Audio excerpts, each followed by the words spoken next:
Hello, everyone. Let's see, I'm going to play my keynote.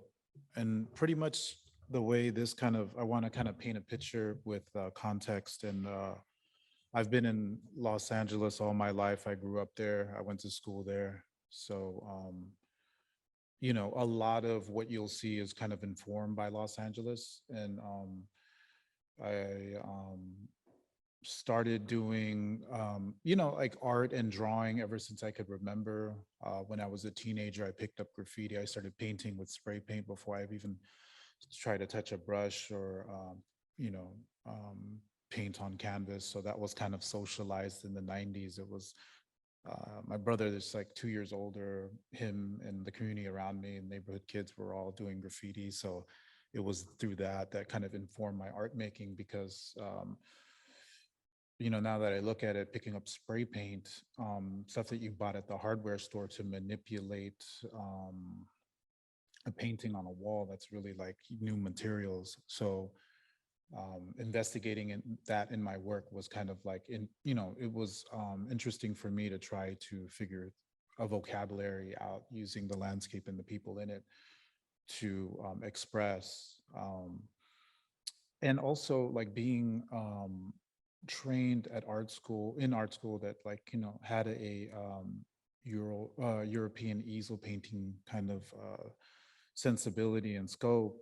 I kind of, at the end of the day, the work that I do now is to kind of like figure out another way to express the world, the time that we're living in, and also just the city that I'm living in, and the things that happen in it, and things that happen in domestically in America. Um, so in Los Angeles, there's a lot of pockets, right? I mean, everyone thinks about like Hollywood or downtown Los Angeles. I'm interested in also kind of um, frequenting like small pockets of LA only because my friends live there and I've been there all my life, so I know like kind of the subtleties of LA. This is downtown Los Angeles, but right outside of it, it's the Flower District. So this is kind of like some of the inspiration that I'm looking at. The combination of materials, the hard and soft. They're advertising there in the Flower District memorial flower arrangements, and they're displaying them on walls. And this is kind of where I was struck with the idea of creating ceramic memorial kind of flowers that kind of adhere to stucco surfaces. This is material that I take from Los Angeles. Has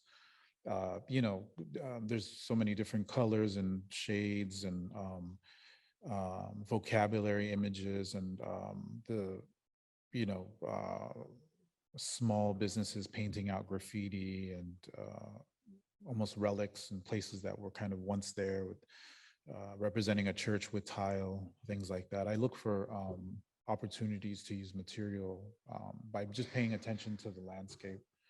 And this is what I'm showing you. I'm trying to build that kind of vocabulary for you guys, so you guys, when you see the work, it makes sense. I'm also when I'm making landscapes, I'm also interested in the buying and selling of land and gentrification and things that are changing, right? Like what does that feel like? What does that look like? So with these kind of available for rent for sale signs, sometimes I take them and stretch them on panel as you would find some type of kind of traditional painting where it has like a panel stretched with canvas on top of it with stuck with rabbit skin glue. This is my version of it. So I do panels. I make panels that are of wood, and I stretch sometimes these messages on top of them. um, all around the city, just like a lot of the cities in America, there's signage and specifically neon that I'm interested in, and they kind of have a built-in vocabulary. Certain things are adorned with neon just to bring attention to that business. So like a door, a window, tracing of a, kind of like tracing the whole kind of business with neon is kind of how I approach my paintings when I add neon into them. So like I'll trace certain areas or just kind of uh, play with the neon on the surface of the painting.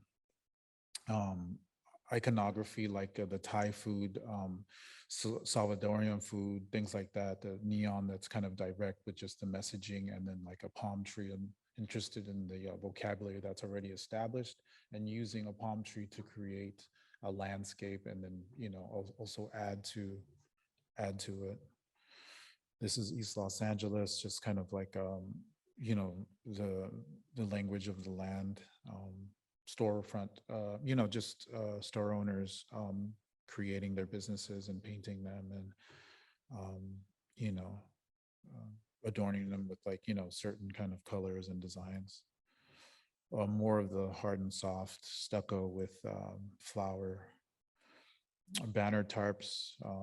If it's a smaller, like business, I'll buy the banner tarp that's tagged up already or kind of semi ripped. I'll purchase it from them and use it in a painting. This one I like because there was palm trees in it, and it was a source of like building a landscape in found materials. Some of the sculptural elements of the city that I use in my work, and like businesses dividing their like the identity of their business by color. This is Boyle Heights. um, Small businesses painting iconography that kind of I'll try to use in some of the paintings that I'm making. Same, it's a liquor store in Boyle Heights. This is in Frogtown, Los Angeles, and it's Los Angeles was at one point known for murals. Not so much anymore, but there's like kind of remnants sometimes, like the back streets of certain areas, you'll find like a dilapidated mural or like just kind of like rough, and but it's kind of like almost like coming across a mural unearthed, you know. So I always kind of try to document them. Some of the textures that inform my work. New things that come up in Los Angeles, or like new homes and aesthetics, like the new aesthetics of like a um, housing development, or some type of like a new building that looks super slick, that is totally new. This is a fence that was dubbed a gentrification fence. It was supposed to be like this fence in Los Angeles that made your house look slick and beautiful, and it was kind of like a fence that was kind of a cheap way to get a better price for the house that you're trying to sell. And I even use that in my work. That speaks to the changing landscape and gentrification. This finally is an example of my work. This is an early work of mine, using ceramic tile, paint layers, and the way I get the like I'll take house paint and layer it, and I'll take paint from Home Depot, like the OOP section, and try to take discarded paint and mix paints that I see on the street, and then also referencing memory and also referencing photography. So when I imagine these pieces, I imagine 4 or 5 different places in one combined, and some really specific, like the tile and the banner tarp are from the Chinatown area of Los Angeles. The pink color is from East Los Angeles, and like it just like goes on. The ceramic flowers that you see on the surface are made by hand, and they're made from clay. And they are indications of hurt. They're like almost an abstracted version of memorials that you might find on the street. Um, so also kind of like referencing that hard and soft. This is the banner tarp that I used in one of the pieces as a diptych.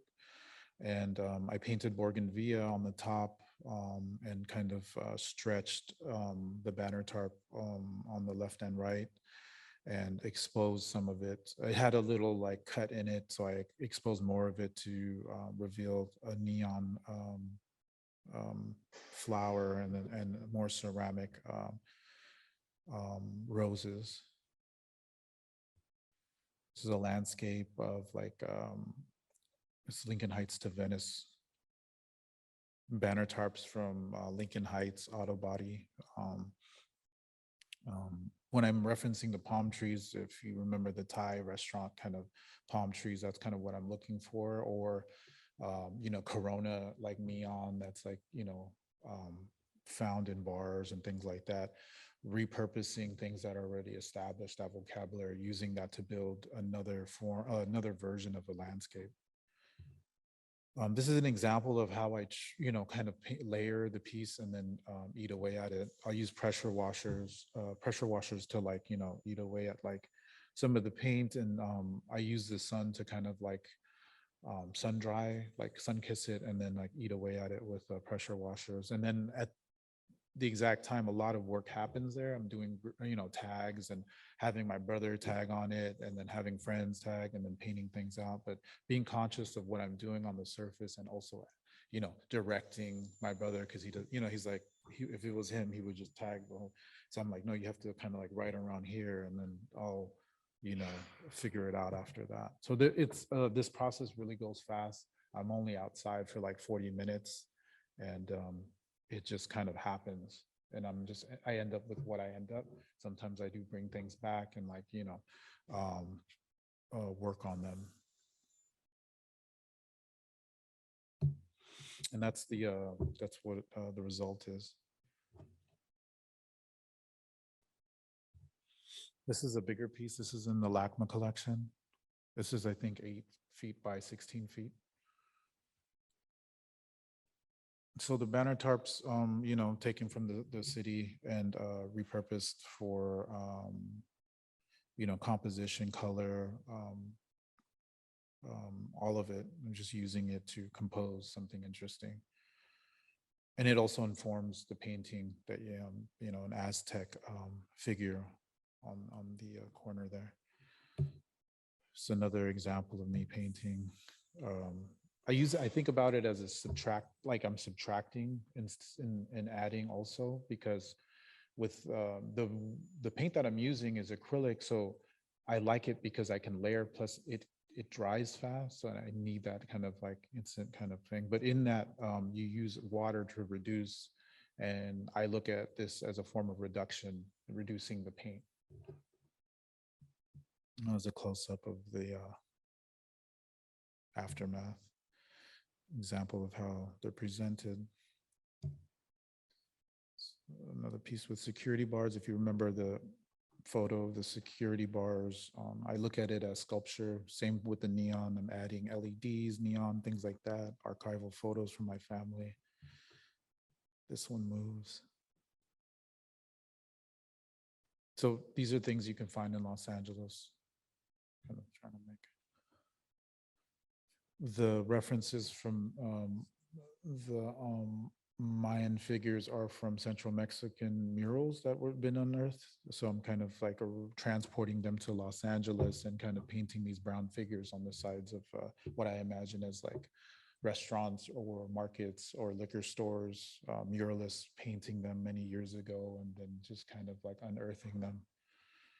And I imagine the neon, or actually the tile on this piece working as a Mayan jade almost, like so like seeing green neon in the city and just kind of taking that and knowing that the sun erodes the color and people try to replace certain colors with other colors that the shop owner thinks would look seamless, but it's actually another color. So I imagine that working that way. And the tile that I imagine this is something you find at like the Museum of Anthropology in like Mexico City or something like that.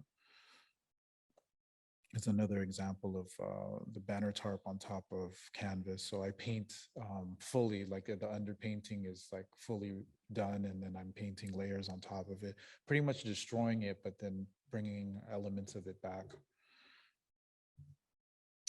This is, I imagine, as a landscape painting.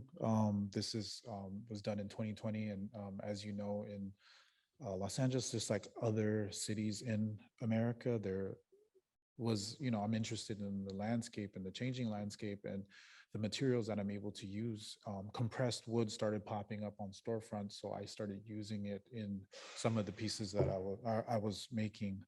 I imagine this storefront in a more affluent, like kind of like area, like some kind of mall or something on the west side of Los Angeles, and just kind of like it kind of being broken apart. The neon referencing a quote by Bell Hooks, kind of spilling out of the window onto the floor. And then the Adidas shirt kind of hanging out. On the news in Los Angeles, they were talking about like the loss of property and during the protests in 2020, they were talking, like how outraged they were that the youth were out in the streets, kind of like, like really kicking up dust. And, they had no idea of why they were out there. They're like, oh my God, this is not the right way. And, you know, all I could think about was the Bell Hooks quote, there can be no love without justice. And this is what kind of sparked the piece. This is a newer piece just to show you scale. I'm in it. I just did this early this year. And yeah, it's a landscape. I imagine like, the sun and the, water being a mural on some type of, Mexican restaurant parking lot with the palm trees. And then behind that is like Cacaxla referenced murals. And just thinking about the layering of the wall, the land, all that, and using that, you know, as speaking about time. The images that you see in the square right next to the palm trees are images of my family members, and I'm talking about like my like my grandmother and then her mom, and just showing the kind of and the reason that they're in cyan is because I think of them as, because I want to speak about time and thinking about posters that sit in the sun and sit in windows and kind of become this cyan print because of the sun, and thinking about them that way. So that's my grandfather, my great grandmother, my grandma, and then my mom and my dad with her sisters. This is inspiration for another body of work, the Peachy folder, and obviously the neon, but the Peachy folder was a scholastic folder in the United States that was kind of like for middle school and high school. I looked at it, I felt like, it was in my youth when I was in the middle school and high school. It was something we kept our papers in. And it was kind of like this idealized, you know, American illustration of high school life, people running, football, tennis, and it obviously looks dated, but I wanted to update that, and I've been doing that since like maybe 2005. I tried maybe one time 2005, 6, and then I kind of didn't know what else to do with it in 2007, 8. I was just kind of like figuring it out. um, I could never understand why the football player with the football, either maybe he's jumping over the dude, but he shouldn't be tackling the other football player. Like I would have just like ran around him or something. This is the first attempt. This was like 2005 when I was still in school, and then I made a silk screen from it. So fast forward, you know, you're talking about the images that are popping up on television, you know, and the news. So there's reference to paint from. So a lot of images, replacing the runners with someone running for their life, being shot in the back. Um, this is kind of where I started at in 2014, 15, and these were now paintings. Um, and they were bigger. So then I started, you know, with this kind of this sort of I was drawing before, and then now I started painting these images. And then I made prints of the folders or the paintings, and then they would operate as folders. And I always thought, like, wanting to get my work to the people I was kind of speaking to. This is in Inglewood, it's Inglewood High. And, like I would give, like young kids prints, and they were folders. So at the very least, they can put their papers in them. But it was like updating folders, but I also wanted to populate schools with them, and schools and also colleges. So there's been like lots of requests, but sometimes I'll just show up with a friend and start handing them out. And, you know, they're like, no, I don't, like, I don't want to buy your mixtape. It's cool. Like, you're like, oh, it's just like, just, it's free. I don't know. They're kind of like, whatever about it. But then they get it and they just look at it and they're like, all right. This is in Queens. This is in Orlando. So like our classes will have me do a talk there, and then I feel like I'm infiltrating, and I'll hand out folders.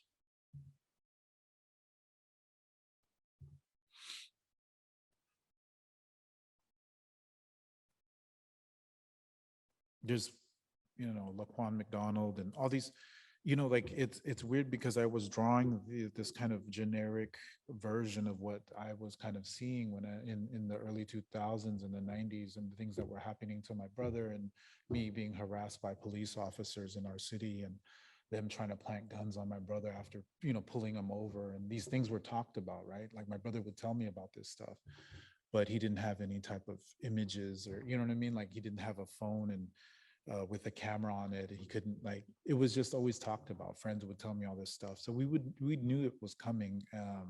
It was becoming something that that was gonna, when all of this stuff was going down, we knew that it was happening. It just wasn't like being captured or talked about. But before that, it was, I felt like in elementary school, I had a very great experience, but in that, I feel like being in the 80s, it was like, Ronald Reagan and Nancy Reagan, just say no. And McGruff the crime dog was in your school with the whole, get up, and cops and firemen were in your school, and you were like, man, I want to be like that. And you thought that was really something to aspire to. And then the 90s in Los Angeles, it was the total flip, because everything we learned was like that we looked at as like becoming some type of like, or we looked at these people as heroes, they became like villains, because of the 91 beating of Rodney King, and the 92 uprisings, and seeing all that kind of unearthed, mixed with the graffiti, and also the soundtrack of rap music. It became something that really propelled some of the work, now that I look at it like that, and also informed. I did this one for the 92 uprisings. This was UCLA commissioned it.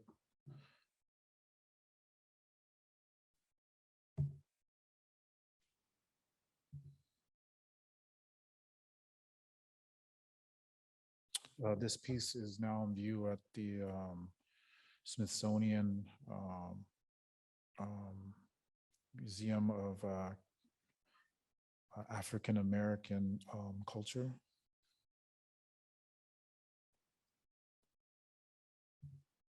This is at Occidental College.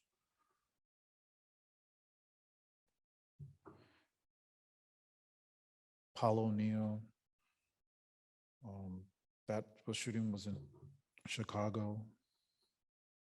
Um, it's just trying to, like, when I'm painting these portraits, and I've done a lot of these paintings, it's kind of painting them into importance, right? Slowing down from the blog speed, kind of like, um, news speed, kind of digestion, and kind of, um, you know, the they'll come out with this stuff, and kind of like it'll be like news for 1 or 2 days, 3 days at the time, and then it'll get covered up by something else. And that, my thing was to try to slow down and memorialize and paint into importance. These folks, and it's crazy because like sometimes the family reaches out, and it's crazy because like like in the art world, like it's not like everyone's waiting in line to kind of they'll they'll check the work out in an exhibition, but like in terms of like selling these works, I don't, it's not like one of those things. But I get contacted by sisters, brothers, cousins, things like that, that want a print of the piece, or tell me to keep on doing it, and that my family told me to tell you, like we think that's important. Your work is important, and that's really kind of like some, it feels like nourishing to the soul, like, and that can't really it replaces money all day. This is another body of work that I make. It's neon signs that kind of are informed by storefront signage in Los Angeles and other places in America. So neon signs that advertise income tax, checks cashed, um, anything you can think upon, 24 karat gold, repurposing the format and speaking to the passerby, trying to speak back to the passerby. This is an arrangement that was on display at, um, what was this? Buffalo, New York. It was at a museum, Albright Knox. And the messaging comes from stuff that I'm reading that I make up. Sometimes the messaging comes from, the past. I'm trying to make new again, like, represent it. No struggle, no progress is referencing a quote that, something Frederick Douglass said. They come for me in the morning, they will come for you at night. That's a letter from James Baldwin to Angela Davis. Um, and it just keeps on going. James Baldwin, be careful what you, set your heart upon, for it will surely be yours. Um, Everything for everyone, nothing for ourselves is something that I took from a Zapatista hand painted sign. Freedom cannot wait. Using neon is very limited. I'm trying to redact text and find ways to use it as sculpture, but also like, the colors, you're very limited. There's only like a handful, not a handful, but there, a good amount of colors. But, once you get to the reds and the pinks and stuff like that, there's like, oh, we have like 8 pinks, but they all, like 5 of them look exactly the same. Greens, there's like 8 of them, but they all look the same. So using the idea of things not working, kind of glitching, or just units that are broken. So in this, redacting the equal text with it not lighting up. The States of America.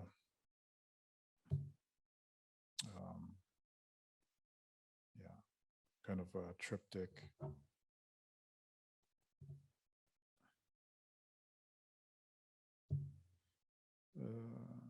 I use these neons to kind of like collage, almost like these neon murals that I kind of imagine on Whittier Boulevard in windows, and kind of when in 2008, I was driving down Whittier Boulevard. I had a studio in downtown, and I was driving back to my apartment in Montebello, which is right next to East LA. And then driving down Whittier Boulevard, it was dark, and all these neon signs would be on, even though this, the business was closed, they were still advertising what they did. And I always looked at it like this kind of dialogue that was kind of like happening while people were driving or walking by or just, asleep. And I always like kind of imagine them like under this kind of uneven kind of rhythm, or just kind of being stuck in windows, or like, desperation, like trying to stick as many neons as you can in this one storefront. And that's why I arranged them that way. Alice Walker. And then, like the peachy folders, I'm trying to get prints to people at an, like where people can actually make, you know, like have work and not pay a crazy amount for it. This is a kind of a political kind of poster arrangement that you stick in your lawn. It's a lawn sign. So creating another form of a sign with one of the signs that I made. Subcomandante Marcos. This is another body of work that I make. It's cake portraits, and they come from, they're informed by sheet cakes and images that get printed on sheet cakes. And I paint them traditionally, but the kind of execution is not traditional. They're more of a celebratory cake, the kind of the inverse of traditional kind of like chiaroscuro painting. So black background is not a black background, it's neon pink, very celebratory, and kind of painting, again, people into importance, but painting people that don't get spoken about, in history books, or just kind of feel like they're discounted. So it's James Baldwin, Cesar Chavez, Nipsey Hussle, Frederick Douglass. Scale, just, I thought it was a cool photo. I just put it in there. It's a quote by Rebecca Solnit, reading what has not yet been written. And that's all I got.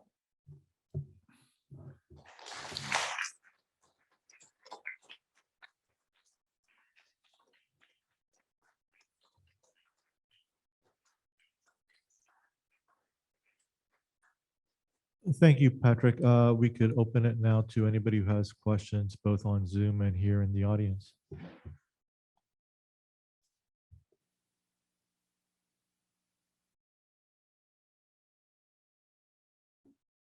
Oh, I got it. Okay. What? I think you have to turn it on. Testing. Oh. I loved what you said about your brother, having your brother tag your pieces.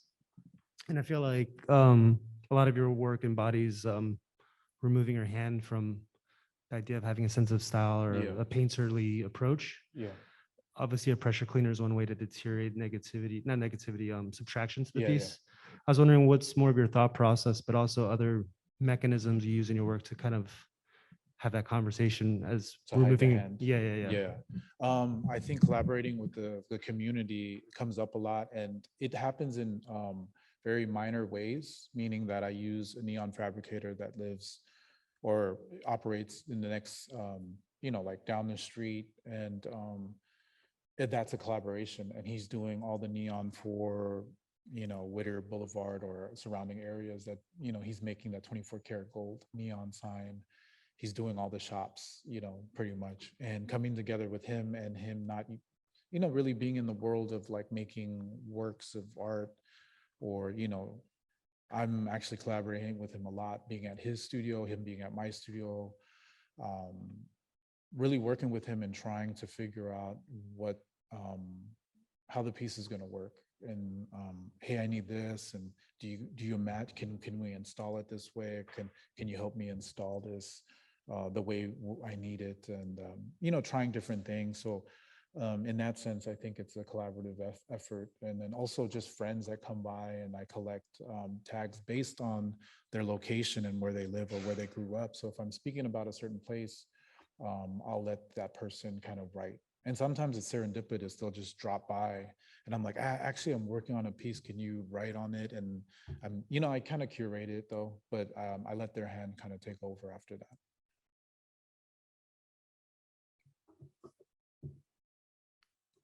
Mhm.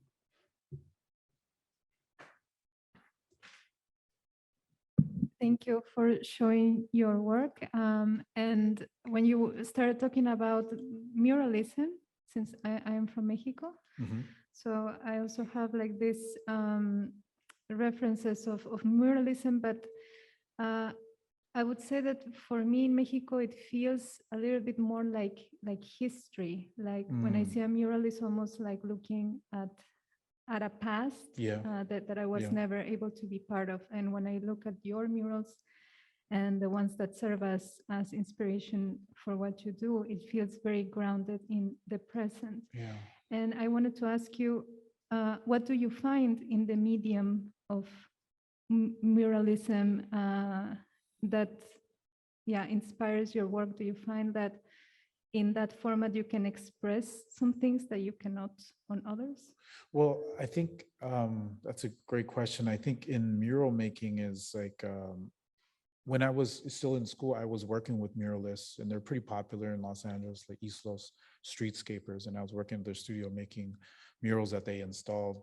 They got really savvy with not having to be in the sun because they were painting from the 70s on. And when I met them, they were early 2000s, and they were painting units of like canvas on that they would wrap the wall with. But anyways, they would, kind of find out ways to do it.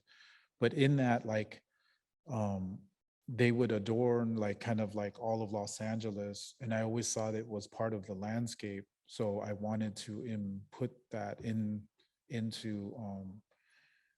some of the paintings I was doing. And it was important for me to find and reference things that weren't looked at as like traditional success in terms of art, right? Like a rendering of some type of like, I don't know, like painting you might find at a museum. I wasn't interested in that, and I didn't want to keep on pushing that narrative. I wanted to take things, and the materials that I'm using are all kind of felt like they're overlooked or discounted, and create value behind them, and telling people to look again, and building from that to create something new. Like, I'm using the same traditional kind of the same vocabulary landscape painters are using, creating atmospheric perspective, all this other stuff, but I'm trying to do it in a new way. And the mural painting helps me do it because I can add a figure that isn't, rendered in a way that's reminiscent of European easel painting, so it's more about taking a figure from Bonaparte or something that's really about line quality and the exquisite line quality and the coloration of it, and putting that in a spotlight and just really speaking on that. And then on top of it, since you transported it to LA and it's a brown body on surface, there's something that, things layering happens there. And I can speak to that because I come from that. So I want to add that as well, just to combine and ground it in the present. Yeah. Are you, sorry, thank you so much. I found your work incredibly moving. I found the peachy folders especially moving. But I was wondering, I mean, obviously now there's like so many images of police brutality, and there's such an overload of them. I love the idea of being able to slow down and look at them, but I was wondering how you choose your subjects for them when there are so many. If it's more about timing and like what is happening while you're working, or if there's something that like sticks with you and haunts you specifically and resonates you about certain people. I think the way that project got started, I was always thinking about my brother and my adolescence, like, and it was about youth and authority. So when I'm speaking about that, like, Paul O'Neill portrait that's really like been uploaded to some kind of news article, and a lot of these youth, like they're 18 years old, 17 years old, and they had just graduated high school. I think about that connection of like youth and authority, and like, so I start there, and I think about the Peachy folder and the Skelet, like kind of updating that and painting portraits of these guys that are, just graduated high school. And, at the beginning there were scenes, and then I kind of got away from that and started wanting to paint portraits and memorializing, slowing down, painting these folks into importance. So I start there. Youth and authority is kind of where it started. So I kind of ground myself there.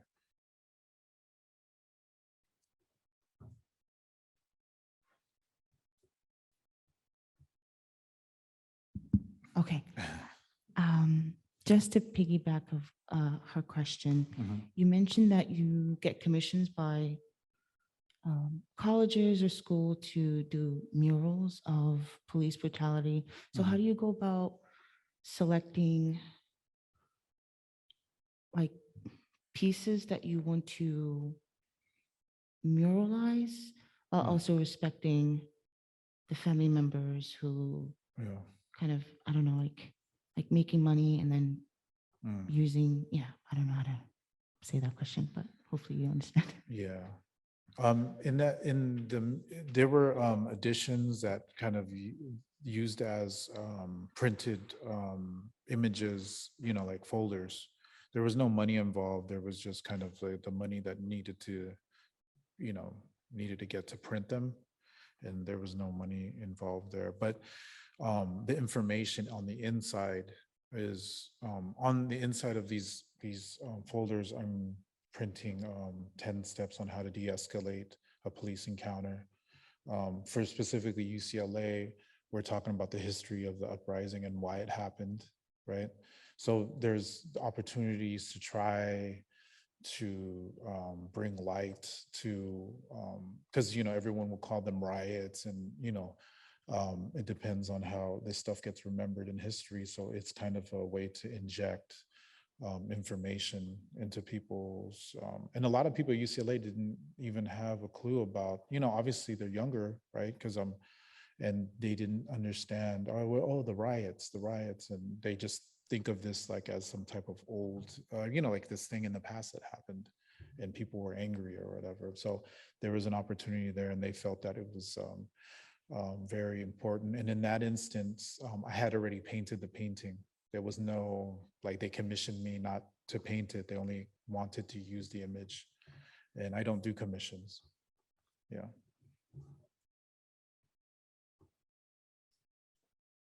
Thank you so much. Yeah.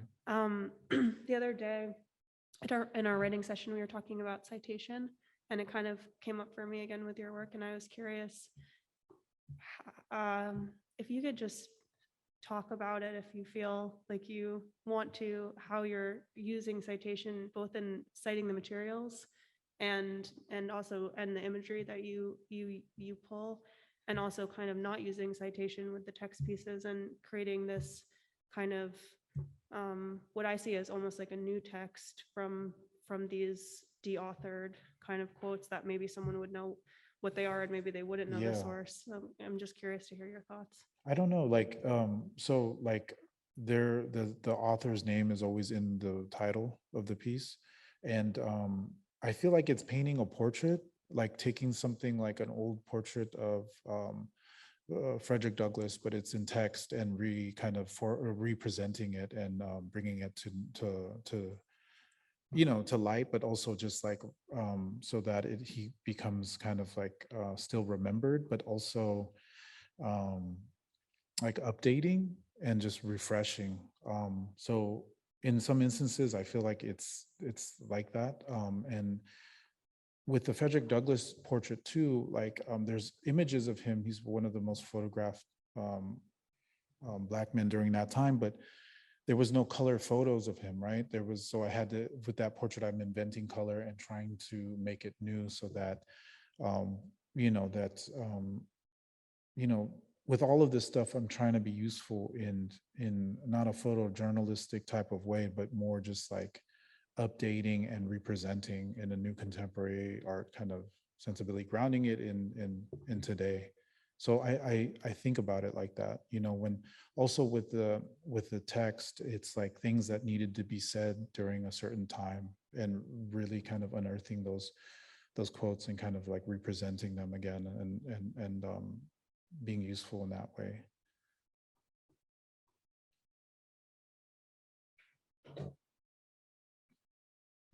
Hello. Hello. Really enjoyed the presentation. Your work is fantastic. Thank you. I just wanted to ask, how may we engage in community restoration in our artistic practice when this cultural phenomenon is constantly placed as capital? How do you think we can break away from this perpetuated notion, considering, like you mentioned, the protesting and buildings being destroyed?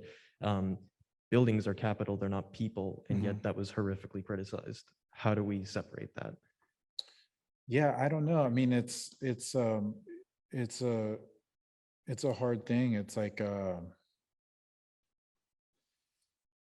I don't know, with the work that I make, I try to like you know,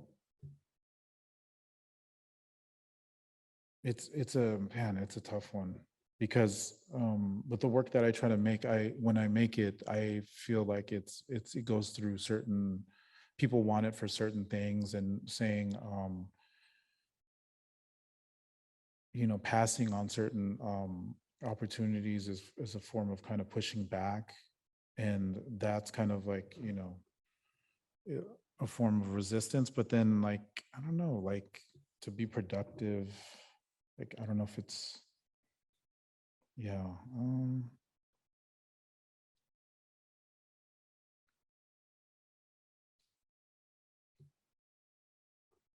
Yeah, I'm not too sure. That's a tough one.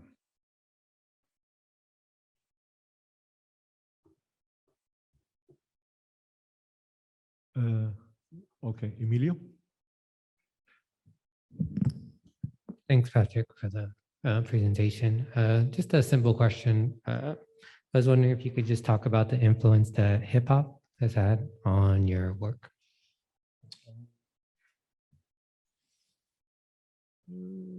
I think it was like when I was making work as a teenager, not even a teenager yet, maybe 10 or 11, I started thinking about graffiti because people were doing it around me. So the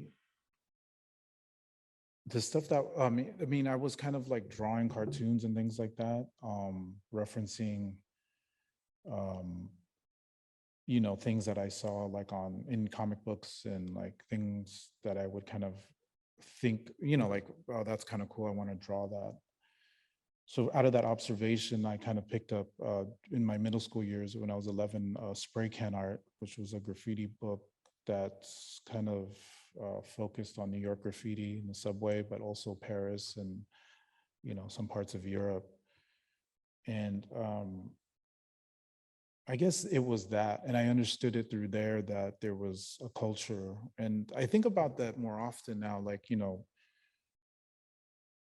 like the culture of hip hop, and it's not in this goofy way where it's like, yeah, I'm part of this movement, but it's just like it was a spark, right? And it was a starting point, and there was some ambiguity there when growing up, when I didn't feel like I was part of like, like I didn't belong in my middle school or my high, like and even being my background being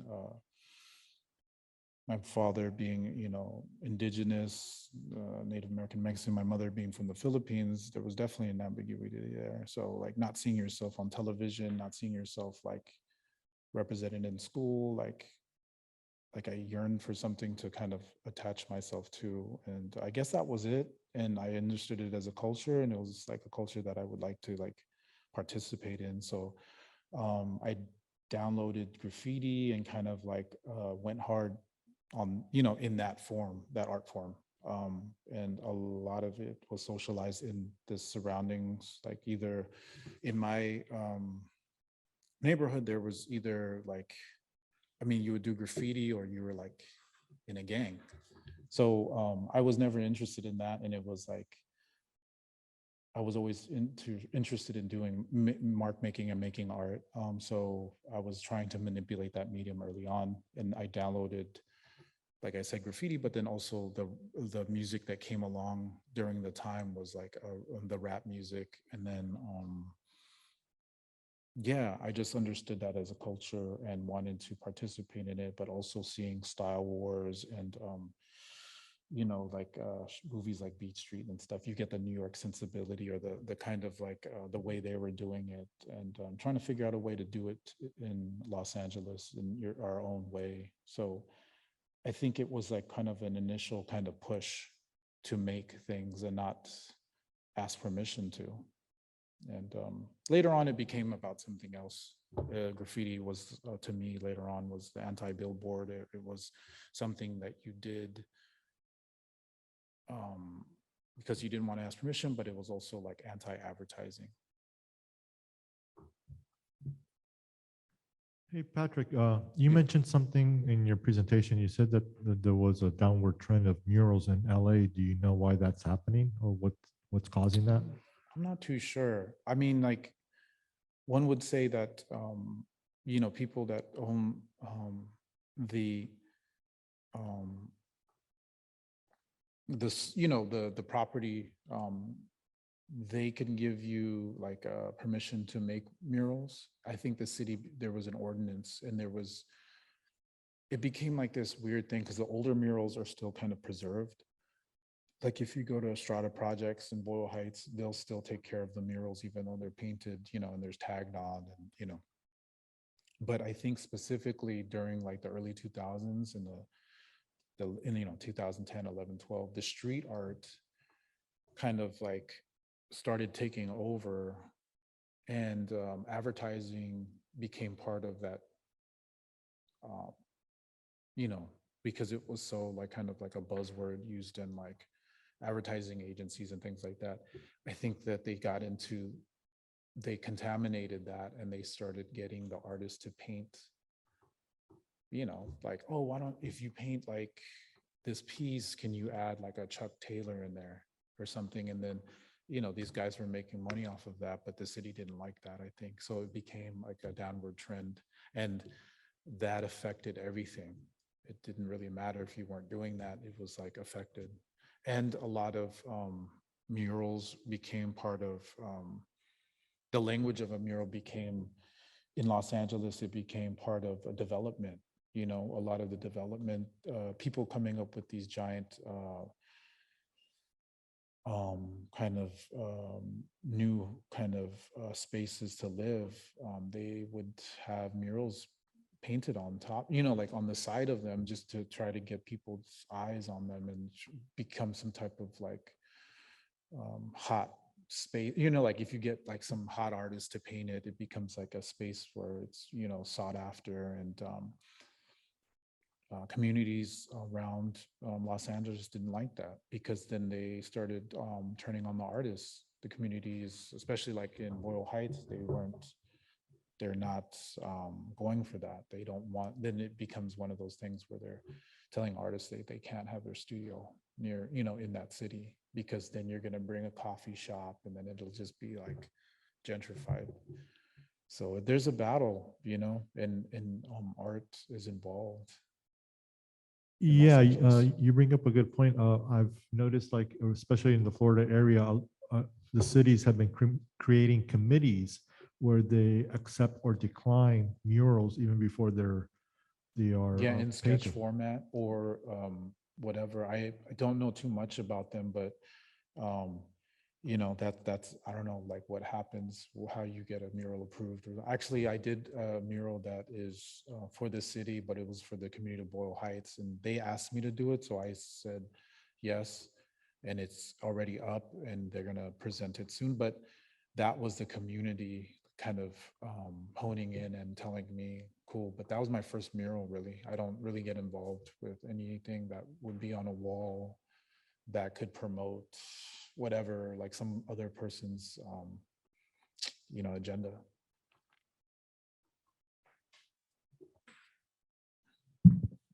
Patrick, so I see a lot of your work as being like a search for language, and I'm just curious, growing up, and you talked about your mother and father, Mhm. has like a language barrier been something of a challenge?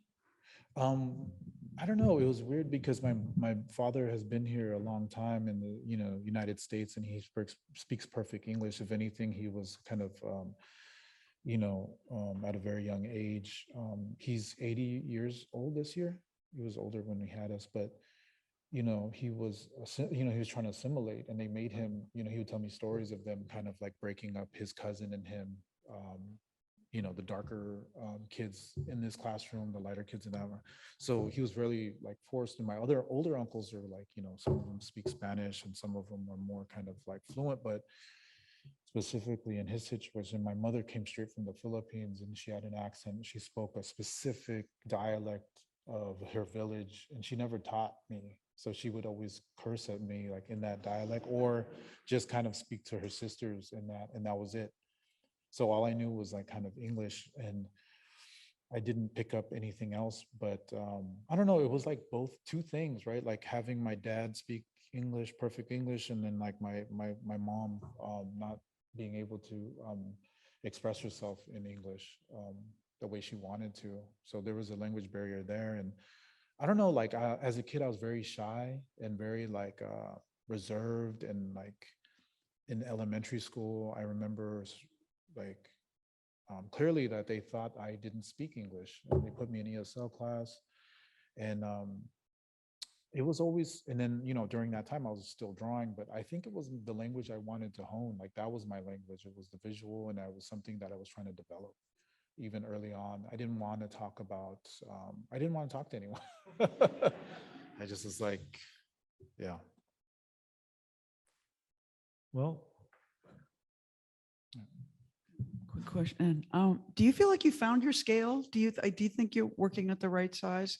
Or have you been invited to collaborate with other artists, or do you work in other mediums? It just seems like the work is very beautiful and really explosive in the way it inhabits space. And I also can't imagine it not exploding further too. Yeah, I don't know. It's the scale. I'm getting bigger because I feel comfortable in that scale. And that image I showed you of me walking in front of it, I feel like it can get bigger than that, almost because I come from that. In graffiti, we would like kind of situate ourselves in places that we weren't supposed to be in. But painting big and covering a lot with spray paint, the coverage was like it would extend out. And it's something, I'm not trying to present graffiti in a gallery setting or anything like that, but the scale of me working as a teenager like that, it almost like it's coming back into me, like, and I'm investigating that, and it feels like I have the space to do it, but I am running out of room. But I do want to get bigger in scale. Yeah. well, thank you very much, Patrick, for your talk.